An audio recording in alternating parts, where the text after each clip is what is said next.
and I run Chicago Web Management. We focus on WordPress sites and e-commerce sites as well. So the main issue that we face with our clients is they want things to work correctly the first time.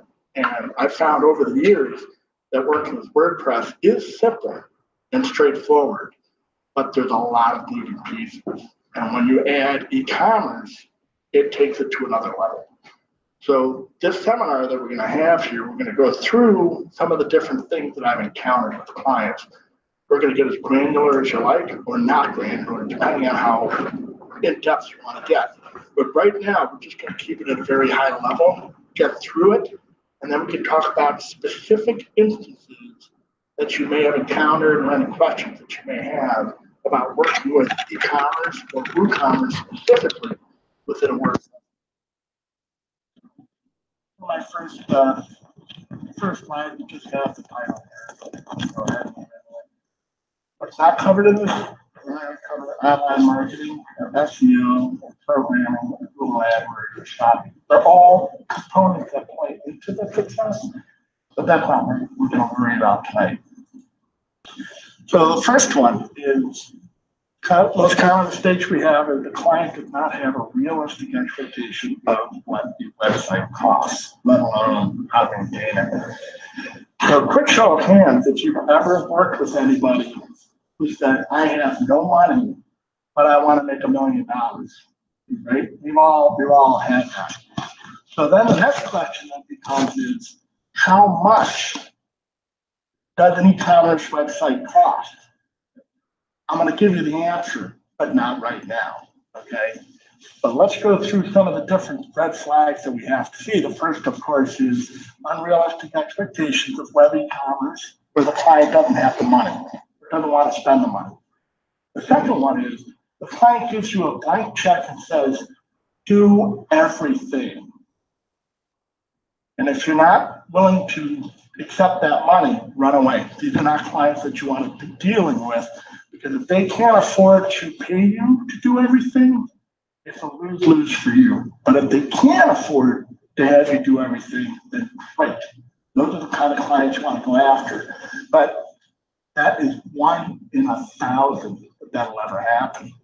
And finally, the client who's hired you as a developer doesn't really trust you. I'm going to allow you to build my website, but I'm only going to give you the administrator access to WordPress. I'm not going to give you access to my bank account. I'm not going to give you access to PayPal. You can't even do a PayPal sandbox to set up for credit card processing. And I'm certainly not going to let you have access to my Google AdWords account. I don't want you to know how many people are actually clicking on my ads. And that's a trust issue. And when you have a client that doesn't trust you, that's a major red flag as well that you want to say, wait a minute, maybe we need to take a step back. And maybe I should only work on those things that you can trust me with, and then move on from there. So now they've hired you, and you want to do the project start. So the common mistakes, again, you need to get all the passwords right away. The client web server and the database server.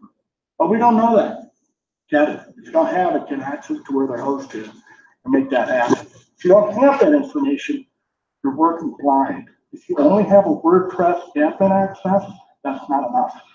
And if you were to install some things such as plugins and you don't have permissions, that could cause a major problem. Which this is very critical that you need to have all the passwords to access the web server and the database. Oftentimes they're one and the same, but not always. And then finally, the unrealistic timeline. And this goes both ways. Client says, I want to have it done by Christmas, and they're calling you December 3rd. That's not realistic. It does not, and it does happen more often than not. Another one says, client says, I can want this done in 9 months. Great, but you're in the middle of a 10-month project, so you're slammed. So you need to be very realistic with your clients to say, I'm available to do this much work in this time frame. And again, the communication that goes back and forth, which takes you to the third item, which is the lack of agreement on responsibilities. The client says, I've got 5,000 rocks that I want to sell. And you say, great, can I have photos of the 5,000 rocks? And they sent you one picture with all 5,000 rocks in it and expect you to make 5,000 individual images of those rocks. That's not very realistic. You need to push back to the client and say, if you give me the products, their descriptions, their weights, their images, we'll put it all into working e-commerce site. But we need to share the responsibility here, and we need to agree on who's responsible for what. And one of the things clients often tell me is just write up the website, give a description, use your imagination, my favorite. I don't have that kind of imagination, and you're not paying me for that kind of time. And then finally, another item is too many cooks in the kitchen. The client says, my nephew does web development, so he's going to help. And then they bring in someone else who's an ad guy whose specialty is marketing. And then they bring in another person whose specialty is whatever. And there's too many voices in the kitchen. There's too many people saying, I want to do this, I want to do that. And suddenly your responsibilities are set aside. Now, I've worked with agencies, and it can be productive to work that way. But again, as long as we agree as to what the responsibilities are. And I had a client come to me who was an agency but didn't have e-commerce experience, and they weren't telling me half of what I was supposed to do. And then they were coming back to me going, why isn't this done yet? Well, you're an agency. I'm expecting you to give me all the content, the images, the text, and all that. They were expecting me to do all that. So make sure you have a clear agreement on the responsibilities. That's a huge, huge step. So you have the agreement, and you don't have too many cooks. And we come back to, again, the client budget is not realistic. And it's not realistic for a number of reasons. A, because they don't have the money.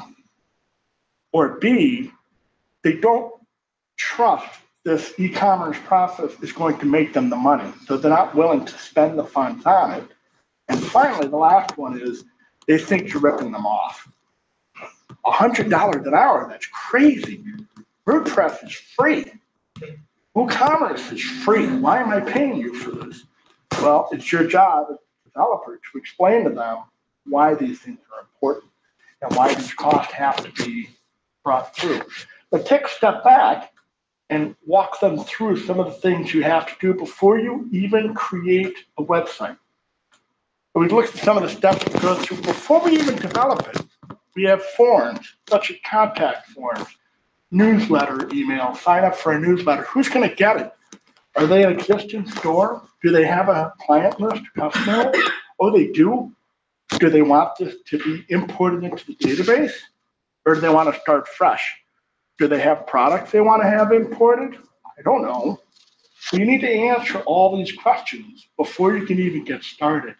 And if you look at this and you go through, okay, I have a client and they want to sell this product and they've got these great recipes. But wait, do you want to put recipes? Yes. Are we selling them? No, we're giving away the recipes, but we're going to link to different products. Okay, who's going to write up those recipes?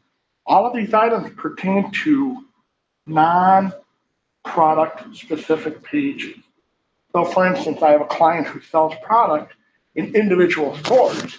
And now we have a storage database that has to be managed as well. But that's got nothing to do with the products. So who's going to handle all of this? So you talk about all of this before you even start development. You get all the pieces together to say, I want to do this. I want to have testimonials. I want to have a store finder. I want to have a photo gallery with my 5,000 rocks, right? Oh, and the rocks have to be broken out by the type of period that they came from, not just color or size. Well, the client's going to need to get all that to you. And you talk through some of those things ahead of time before you get started. And so then the client says, yeah, but how much is this going to cost? I said, well, I'll go through 3 different client sites to give you an idea, okay? So you're not going to totally define all the categories and tags and attributes before you start, are you? Right, you need to have all that lined up and in place. So you do a lot of your legwork ahead of time, and then you'll be able to say, okay, now we can start. And by doing all that legwork with the client ahead of time, they start to understand why it costs this much money and takes this much effort to to launch a website to sell things. Well, I already have a store. I already have all the products. I already have all the images. I sell stuff here, but now I want to sell it online. It's not that simple. You have to move things over, and these things take time. But then we come back to the point of how much is it? Well, we'll take a look at some small e-commerce site here. The numbers are really small, but generally you're looking at about $24,000 in annual sales. And that's great. The numbers are peaking. The specifics are not important. But what is important is this client has paid me about $2,000 in 2017 to help manage their site. So $24,000 in sales, and they paid me $2,000. So you're looking at a little under 10%. Just to manage it or set up the whole thing? Annually after. This is after the site's been built. Did you install WooCommerce and set it all up, or yes, I did. I already set up the site. The site was set up separately. Oh, so you get $2,000 a year to manage it. Correct. This is year after we built it. So the store was already the site was already in place, but they didn't have a store. So all we did was install WooCommerce, put in a couple of images, put in a couple of products, showed them how to do the rest of it, and they were able to do it. If they had us do it, they'd be looking at closer to $5,000 to $6,000 over that year. So you installed WooCommerce for $2,000? Just WooCommerce, yes. WordPress was already in place. They already have that set up there. So we'll go to the next client site we have. And this is the medium e-commerce site. And here they have $100,000 worth of sales over the course of a year. As you can see, the numbers start to drop down a little bit because sales have tailed off, whether it's the end of the year because people aren't buying the product. I had to go back to the client and go, what's going on here? Why are your sales dropping off? Because it opens up a dialogue to say there's an opportunity to generate more revenue when you see things like this. And the client simply came back and said, not a lot of people buy this product at the end of the year. This is a normal drop off. And then when the year turns and the budget changes, people are then able to spike it. If I come back in 3 months, I should be able to see a similar rise in that first quarter. But again, they have paid me approximately $8,600 for the year. And again, it's a little less than 10% just to maintain and manage the site ongoing after it's been built. They say, well, how much did it cost to build it? Well, on a site like this, we had to do a little bit more work up front. So the cost, I believe, came to be about another $6,000 to $10,000 just for the setup. And then the ongoing maintenance works out to be about $10,000. And finally, we get to my favorite client, where they put in, you can see the number, 6,000, 7,000. What do they sell? What do they These sell? guys are selling signs. Signs? Yes. Signage? Signage. They're selling signage across the internet, and they're doing AdWords. They're doing advertising in magazines, and they also have a distribution network that sells items in wholesale as well. But this site is purely retail. Sorry, yeah. And so Do you help them with AdWords? they're doing. Not all of the sales are with AdWords. Who does AdWords? The client manages that on their own, but they do come to us to say, why is this not performing as well as the others? And for that, we bring in an AdWords expert, and then we listen in very carefully to say what it is that they're doing to kind of push this forward. This company has paid us probably close to $95,000 in the past year alone, just for management. But this is far beyond WooCommerce. This is a heavily customized site that has database issues, server space issues, network lag issues, all kinds of other issues above and beyond WordPress and WooCommerce. And the reason that they wanted to work with WooCommerce is because it's so simple that they can manage the products on their own and that they can update the site themselves, but they rely on us to say, the page load seems to take a long time, or how can we make it so that the site performs better for Google AdWords and Google Analytics? And then we come in and we act as an active consultant We are no longer a developer. We are now a consultant with this client. I've had this client for about 5 years. It takes time to get to that point. No client is going to come up to you and say, here's $100,000, have at it. It does not happen. You become a consultant, you become a partner, you work with the client to get through and see what the numbers are. Now, moving beyond the clients, we then come to the definitions of a shopping cart versus WooCommerce. And if you just take a shopping cart like PayPal, put an item in a cart and you buy it, you're done. But when you're dealing with WooCommerce itself, you have all these different things that have to go through. You're talking about inventory, customer management, shipping management, all of this. Each one of those is a point for you as a developer to consult with the client to help them with their needs. They may look at you and say, I have a customer list. I've got that down pat. I've got the inventory covered. That's not a problem. But I'm unsure as to which is the best shipping method to work for this product. How do I go through that? Okay. Now you have a dialogue with that client about how to make your shipping better. So, we've been going with FedEx, but we've been losing money. Well, you can bump your FedEx shipping rate by a percentage or a dollar amount per order to cover your packaging and handling costs. Oh, I didn't know you could do that. We'll help you set that up. And that represents an opportunity to the developer to, again, earn the client's trust, do a little bit of work, get some money on it, but also to help them ensure their success. Because if every order that goes out costs them money, they're not going to be in business for very long. Next item, we come down to tax management, marketing, and payment management. Those are other dialogues to have as you go down that list. And we're going to go through each one individually. There's a lot to look at when you say these are your responsibilities as a client. And we have product management, inventory management, all of this. It takes time, but once you've done 2 or 3 WooCommerce sites, it's fairly straightforward. You get it. A lot of it is very intuitive. And some of these we're going to go through individual screens to show you the non-intuitive parts of it. But for example, product management, what do they have to sell? How do we want to display these on site?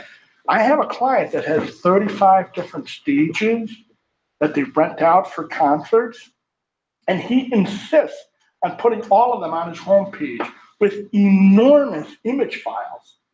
His webpage is over 7.5 megabytes and is horrible for mobile, but he doesn't care. That's what he wants to do. That's how he wants to display his site. So there are some things that you need to talk to your client about how you want to have them display on the site. And some battles you win, some battles you tell the client, it's your money. It's what you want to do. Have at it. Now, if a client comes to you and they have thousands of products already at OpenCart or Magento or any other non-WooCommerce product, I have a URL for certain CMS integration products that will take all of that and port it directly into WooCommerce database so that you're not manually piping things over.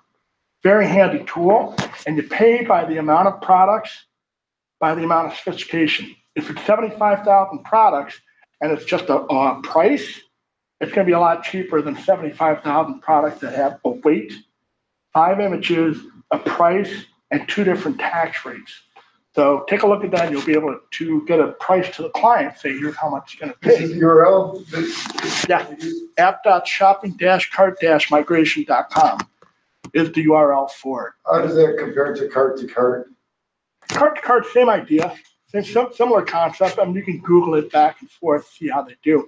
Many of them will offer you the option of doing a free import up to 25 products. So you can test it yourself to make sure that you're not missing anything. And the other thing you tell the client is, how do I organize by attribute? Are we talking about the weight or like the rise? Are we talking about the color of the rise or the age of the rise? Different attributes you ask your client. How do you want to organize it? Now, the client might want to have things organized by their SKU, but that's not realistic to the end user who comes to the site. He doesn't know what a SKU is, nor does he care what a stock keeping unit is in the real world. All he knows is he wants a Cubs t-shirt, medium, in white for a boy. That's all he cares about. He doesn't care about the specifics. So those are some of the attributes you have to work through. You're talking about, well, how do you want to sort the website? Correct, correct, organizing. And that's where you have tags and keywords for sorting. One of the things we also have is your tax status. Talk to your client about what the tax classes are, and there's different plugins that you can have in WooCommerce that will extend the taxation rate. So I have a client that sells food, t-shirts, and books on their site, and each one has a different tax rate here in the state of Illinois. Have their accountant give you the exact thing. Don't let the client just go, I think it's 8%. Don't, but you don't want to get screwed on that. That's not anything that works well for that. Another thing is also, what about stock management? You can select enable stock management at the product level. In other words, if something gets sold on the website, does it get removed from the website or does it stay on the website? If you have one item that's unique that no one else can buy, you definitely want to have stock management. Because you don't want to sell three things with one rock that's 2 billion years old. There's only one of a kind in the world. So that's where you want to have these things set up. You can also set up to have sold individually. You can only sell one at a time. Another item is also setting up your dimensions. The dimensions that you're putting together are the dimensions of the shippable item, not the item itself. So in this case, I'm not sure if you can see it, it's a fish. And the shipping fee is fish with water, as we call it, the shipping class. The fish itself could be 2 inches by 1 inch, but the bag of water that it's shipped in is always going to be that size. And they've taken that bag and they've weighed it. Fish itself is a few ounces at most, but the weight is 3.5 pounds because of the water. So those are some of the things the clients have to go through that I need to be able to have accurate shipping costs. This is the homework that they need to do, not you. If they want you to do it, plan on booking a lot of extra time and effort to go in and do it. But ideally, the client should be handling this. They know what it is to ship out. Unless they've never had a store before, in which case you tell them what to do. You give them homework. Weigh it, put it in the box, and give me the box dimensions. And then from there, I'll be able to set up accurate shipping costs. Can't quite see it because this thing is cropped, but you have upsell and cross-sell. And those are things where you can, if you buy item A, people are going to want to buy item B. People who buy gloves generally will buy socks as well. The upsell and the cross-sell will really, really help generate additional revenue. And a lot of clients are prepared to do that. And so you say, well, they want to buy a rock. That's the rock they want to buy. Well, guess what? Maybe you sell them rock polish or rock cleaner or even a display box for that rock. Those are some of the things that you can put in to help generate more revenue. Now, there's only a few of us here, so I'm going to say show of hands. How many of us use cross-sell and upsell on any of our websites? Okay, definitely a good technique to do. On Amazon all the time. Yeah, right, and you could totally get that to get set up there. Pardon. I know this is kind of on the same side we're kind of off, but do you typically start with storefront theme yourself with these projects? Because some themes don't have those cross-sell and upsell showing all the time, Well, The same thing. if you're about the theme, that's a separate discussion altogether. I'm talking about a theme that works well with WooCommerce. If that doesn't work, then switch themes. Okay. That's something that you can talk to as a developer. You can also say, I want to display certain items, and you can customize the theme to do that so that it won't show a SKU, but it'll still pass the SKU in the email to your warehouse, that they can process it effectively. The customer doesn't need to see that. Yeah, you can make those kind of modifications within the theme itself. Here we have custom product attribute, and this is where you would say we would set up specs of the fish as male or female, and then also the size of the fish. And the reason we do this is that some people want to be able to sort by a male fish or a female fish. And so attributes are a critical thing to help for searching. And if I was to use a Google and type in male small fish, it's a good chance that this product would show up because it's been configured that way to show that specific size. And then here's your results on that theme, Ken, as you were mentioning, the additional information. We could say we offer male and female fish, and we offer these sizes. If you don't want to show that, you can certainly disable that within the theme or within WooCommerce itself. But this way the customer can switch back and forth between description, red fish, and additional information, which is what you see here. Finally, enable reviews. I think it's a good idea to offer reviews to products, but the client has to be able to manage reviews. And we all know that when you have WordPress with post feedback turned on, you get a lot of spam, a ton of spam. So there are plugins available and services available that will monitor the reviews for you. Your client may want to pay for that service or not. It all depends on what their end goal is and whether or not this supports the business goals. So checking that box for enable reviews, only have that turned on if the customer is willing to support it. Otherwise, they're going to get a lot of garbage on their website. Moving on to inventory management, we talked to them about what's out of stock. What's a low inventory trigger? If we have 5 items, 10 items, 3 items, talk through all of that. Now, you'll get a client who will say, I want to sell all this stuff, but I don't want to ship it out. Fine. You have many different shipping options. ShipWorks, Shippo, Shipping Easy, and many other companies that provide a service where you take the information from an e-commerce order, pass it all to them, and they will do all the shipping, the warehousing, the inventory, and the product management for you. And some clients who work out of their house, this is an exceptionally good option because they don't want their marriage to dissolve because their husband doesn't want to have 8,000 boxes in the dining room with 8,000 rocks. So this is certainly an option that you would tell your client, if you don't want to manage the inventory, there are companies that work well with WooCommerce to manage that for you. You have the order management. You have the email receipt that comes to you and your warehouse. 9 times out of 10, my client's warehouse is themselves. But I have other clients where the warehouse email is separate, and the warehouse people only see the products. They don't see the price because they don't need to know. That's not their concern. You can also make sure that the payment came through for the correct amount for this order by double checking that email. That says PayPal says you got $68, but the email came through and you only got $40. That helps you to verify that the correct amount came through. There's also companies out there that will also do software as a service, and they will do all your order management for you. And that ties in with inventory management as well. And when we take a look at some of the orders we have within WooCommerce, we can quickly see their billing information, their shipping information, their order total, and we have drop downs where we can say show all dates or not. And this is very good for your clients to see right away whether or not the orders are coming through. And then the little button over on the right says if there's any comments.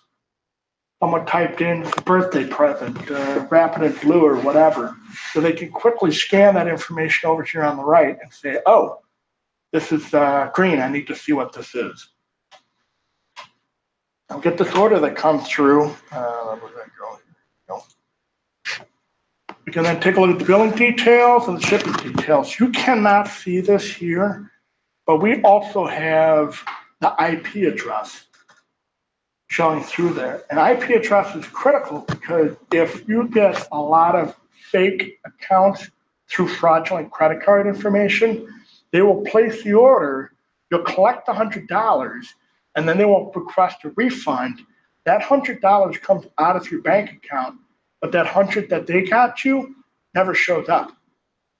So that's something to keep aware of, that the billing information shows the customer IP up at the top, and you can quickly shut down fraudulent orders and start blocking things based on the IP address. And that's something to tell your client to keep an eye on. If you have a high rate of return, double check the IP address, see where it's coming from. It may be a fraudulent activity that you can monitor. Customer management is pretty straightforward. Everybody understands. The main thing is the third point here is communicate any delays or back orders. When someone places an order for a product, in today's world of Amazon, we're expecting stuff to be shipped today. Well, your thank you email to them can give them realistic expectations that says, hey, thank you for your order. We're going to ship it out in 72 hours. You can also tell them we'll send you a follow-up email when this order is shipped. That will cut down on the where's my product, where's my order, where's my information. So that customer management is critical. When you set up the email within WooCommerce, on the thank you, you can set expectations for your customers. And you can also, at the end, allow for reorders. If someone quickly come back in and buy another rock or another t-shirt or whatever else following year. Promotion management is a great way for customers to generate additional sales, holiday sales, specific promotions to, hey, the Cubs are in the World Series again. We're offering 20% off on t-shirts. And you're allowed to have coupons and gift cards that can highlight newer special items on the homepage. All of this is manageable within WordPress. You can see here we can set coupon, we can set cart discount, product discount, and we can set different price points and give it a different descriptions. And the reason that we have different coupons is it allows us to monitor our sales programs. So if we have coupon X and we have 20% off, and we have coupon Y and that's 20% off, and coupon Y is used 10 times more than coupon X, that's a huge opportunity there, and you want to find out why that is. And that's why we give coupon names different names, and so you can track it going on down. You can also tie the coupon to specific product IDs, or as you can see here in some of the description, we had NRA is not the National Restaurant, it's the National Restaurant Association, not the National Rifle Association. So they would sell signs such as open, hot pizza, hoagies, submarine sandwiches. So we would do a lot of sign sales at the NRA conventions. And so now we've got the order set up, everything's in place, we've got the money, and now we're going to be shipping it out. And then we say, what are our options? And WooCommerce works with all of the majors, FedEx, UPS, Postal Service, and even freight. You can set it up so that if your rocks weigh more than 150 pounds, that the freight option is the only option available because FedEx won't ship anything over 100 pounds. So you can switch that and offer multiple shipping options, but it's up to the client to set up a business account with all the shipping companies that they want to work with. Don't worry, it's free. They all will let you set up a free account with them. Difference is once you start shipping a lot of items, you can then apply for a wholesale rate, which gets you discounted shipping. And in the company of the fish company that sells a lot of fish, they have a discounted rate so that they're only paying 80% of the shipping cost. Customer pays 100%, and they make a small profit margin on that. So one of the things you want to keep in mind is we can set the shipping weight by total weight, which is the most common. We can go per item, which is the 1-1 ratio or 1-2 ratio, or we can set it to table rate. If all of your items are consistently weighted, you can say $5 up to 10 pounds, $7 up to 20 pounds, $13 up to 100 pounds. That's table rate. Then you can also add a calculated amount above it to cover your material costs. And here we can say enable the shipping amount. We can enable countries to not be allowed. So you can buy it from Canada, you can't buy it in Mexico. And you can also set it to say we're going to charge shipping based on the bill rate or the shipping based on where the package is being shipped.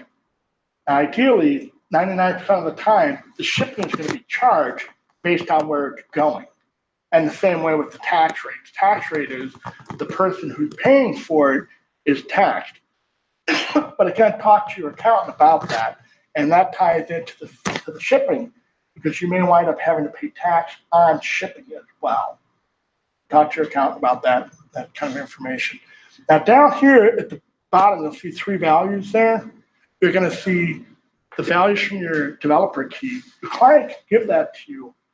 That's not sensitive information to the client, but you do need to have that in order to get accurate shipping rates. If not, sign up for a developer key for yourself, and you can plug in the dummy values and run reports and test yourself so that you can see how these things go before your site goes live. And finally, we have marketing management. As we mentioned before, the cross-sell, the upsell, testimonials and reviews. Here we have your cross-sell and upsell, which is the repeat of that. Your tax management. You can also set tax classes for the state and for within the state for the county.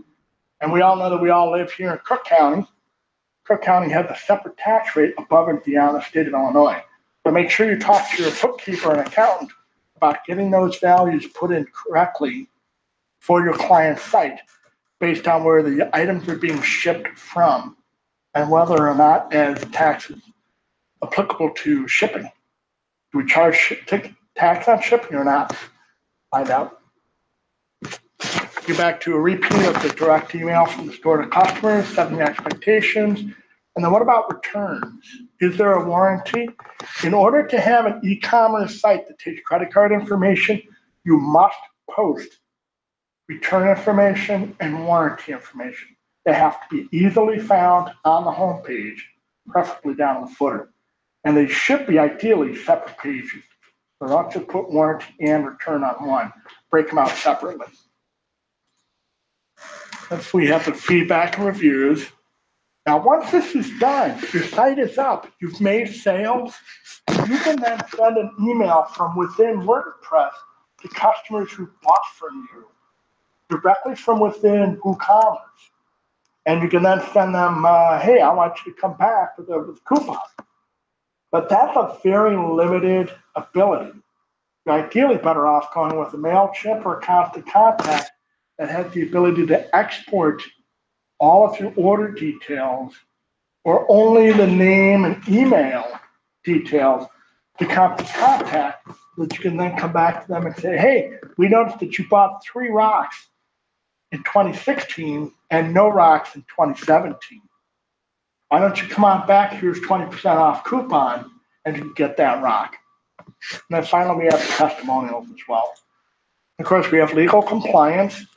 If you use an offline credit card processor such as Braintree, Stripe, or PayPal, all of that security is handled on their end, not on yours.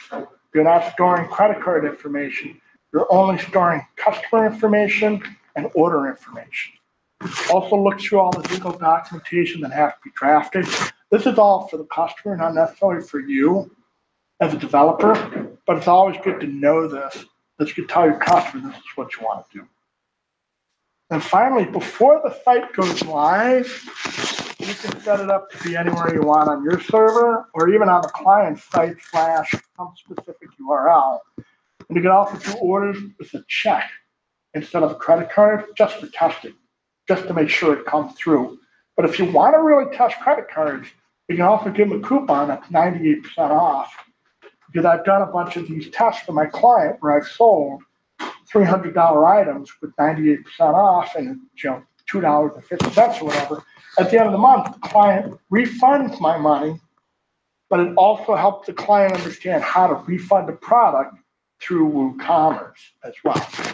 So these things at this point where they come to and say, oh, this is great, I want to do more with it, make sure that you charge them a lot more money, because that's really where the breakdown comes in.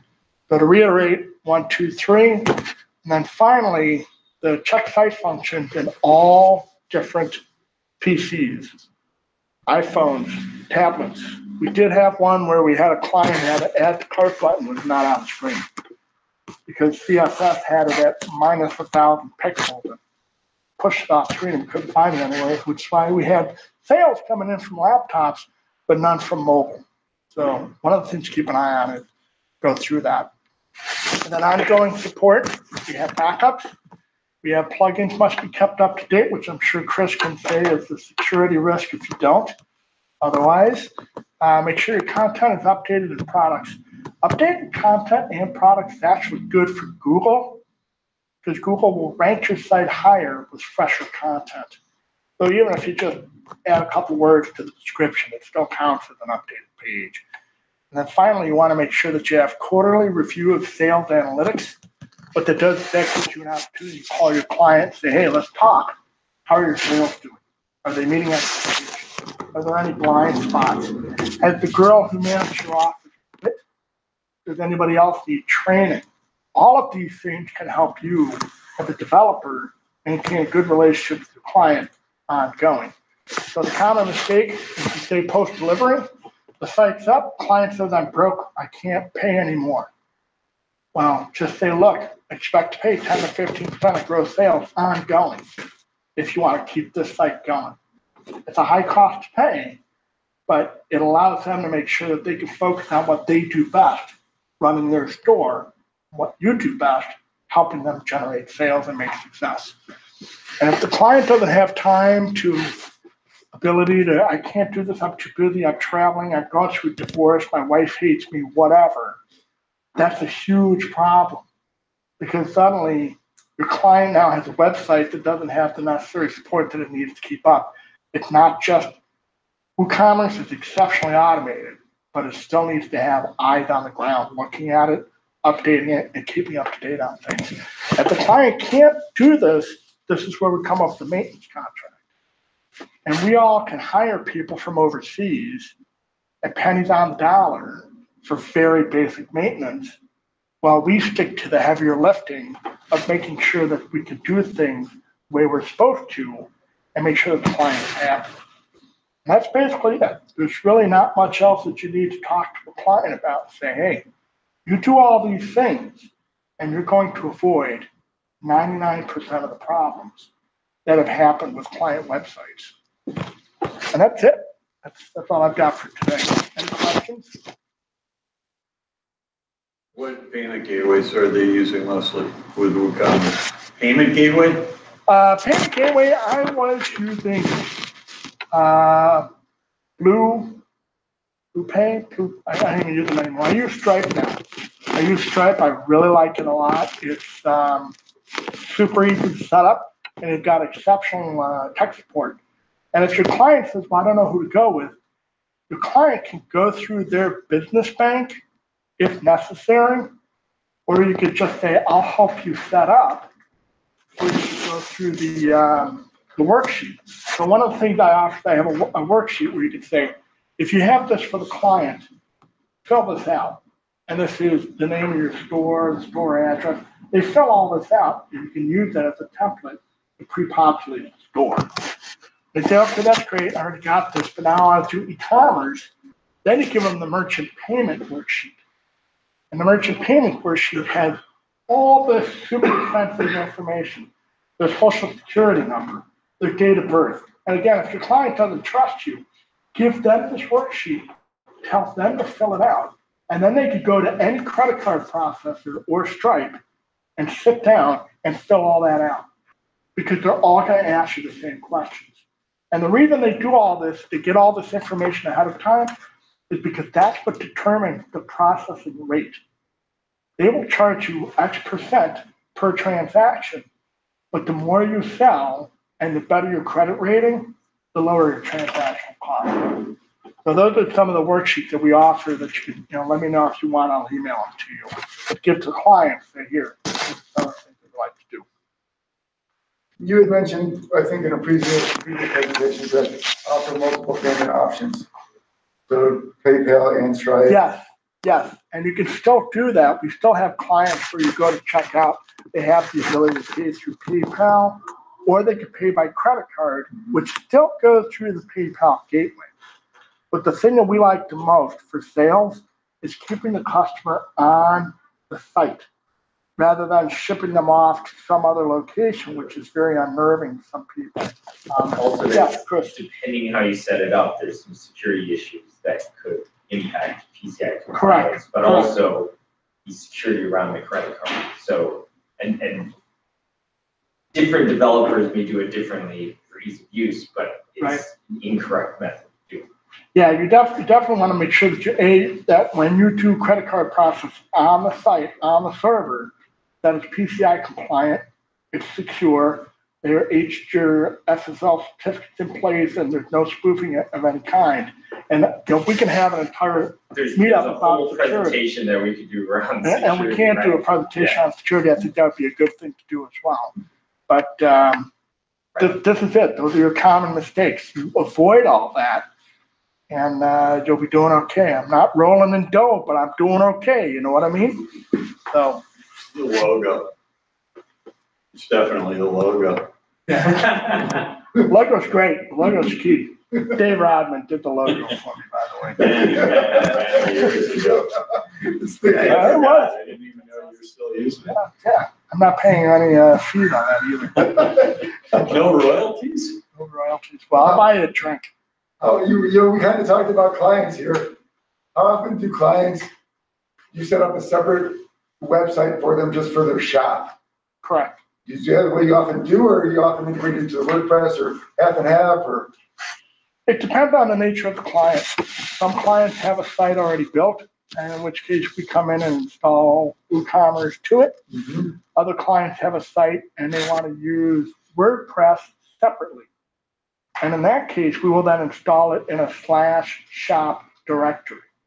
And that way they still maintain their presence, they still run their website, but the e-commerce functionality has been moved to a specific subdirectory, which can be managed and you can allow people to have permissions to, but the developer and ourselves, we don't have access to the main client site. That's one of the ways that I would do that. You also end up integrating with people's CRM and ERP systems once in a while? We don't do any CRM, we don't do ERP at all. We don't tie in any of that. Because when you're having those kinds of discussions, we find that those companies work with Magento or OpenCart, which are more object-oriented programs that dovetail better and easier with their systems than WordPress WooCommerce. WordPress WooCommerce can be worked well with ERP and CRM products, but it's a major, major pain in the butt. And it's a lot of work, and not a lot of clients want to pay that fee. And generally speaking, when I work with Magento clients, they're paying twice what they are to have WordPress WooCommerce. If I work with Magento, they're looking at a minimum of $25,000 a year to set up and manage. Whereas I could do a WordPress WooCommerce site for less than $10,000. And that does not include design time. That's just setup and configuration. So you do some Magento work? Yes, we do Magento. We do OpenCart as well. Does Magento work well with Salesforce? Yes, Magento is how do I say it? Because it's object oriented, it's much more extensible and it's a lot less tied in. And if you take a look at the database query calls that come from WordPress WooCommerce versus those that come from Magento, you'll find it's much more streamlined and much more linear with Magento. But again, it's a higher cost. You have to pay more for a server. You have to pay a higher level of developers for those kinds of skills.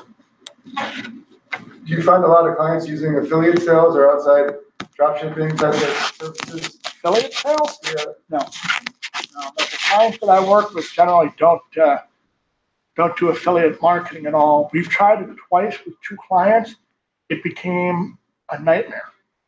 So you're better off just sticking with what you have, selling the hell out of it. And then if your product really is that successful, it will sell itself. But when you start working with affiliate marketing, that's something that would have worked well in 96 to 2000. But today, it's social media has taken over affiliate marketing. So if you really want to do affiliate marketing, you're going to go through social media where you have your Facebook groups and you have your Twitter and your Instagram and all that. That feeds into it.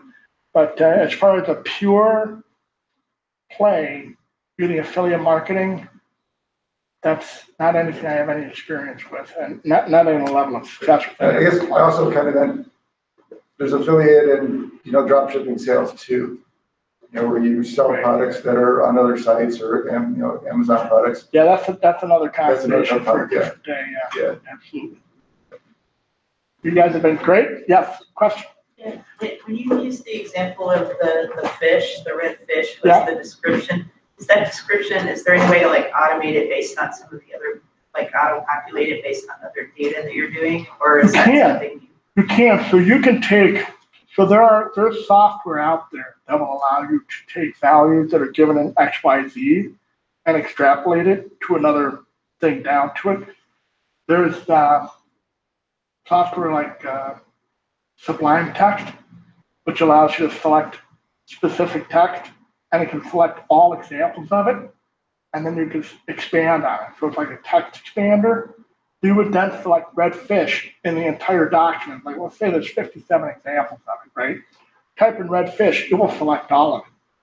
And you can then say dash, most delicious fish in the world, and it will do it to all 57 items within that document. But you couldn't just say like, this is like, I guess I do this at work and we have like a concept of primary noun. So the fish is the primary noun, and then it would be dash, and it would populate with the size, the large, the other Right. pieces that you were filtering in. That's a good question. I'm going to have to take a little deeper look at that. There are some pieces of software you can go in and say, I want to be able to extrapolate this data for automagic, if you want to use that word, automatic and magical, automagic population based on whatever.